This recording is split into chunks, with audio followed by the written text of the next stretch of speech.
self-destruction. Ang pagpapaimbestiga sa maanumalyang flood control projects ay self-destruction para sa Pangulo. Parang kakaiba po yata ang kanyang pananaw. Kaya ba hindi nagpaimbestiga ng malaliman ang nakaraang administrasyon dahil magiging self-destruction sa dating Pangulong Duterte? Hindi po ganyan ang pananaw ng Pangulo. Ang Pangulo po, kahit maapektuhan at matamaan ng kanyang administrasyon, kahit ang kaalyado man niya ay kaibigan niya o kamag-anak niya ay maapektuhan, ipagpapatuloy po ang pag-iimbestiga sa flood control projects. Bakit? Dahil ito po ay pondo ng bayan na dapat i-report sa bayan.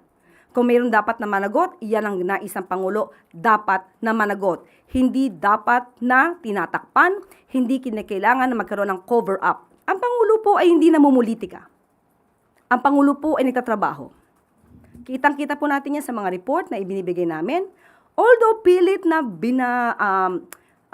iniiba, tinitwist ng mga fake news peddlers. At alam naman natin kung bakit nila tinitwist at ipinapakitang walang ginagawa ang Pangulo.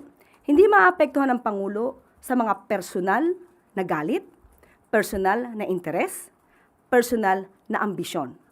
Ang nakakabahala lamang dito ay ang personal na galit, personal na interes at personal na ambisyon ay gamitin ng taong bayan na galitin ang puso ng bawat isa sa atin sa pamamagitan ng paglalahad ng kanilang fake news.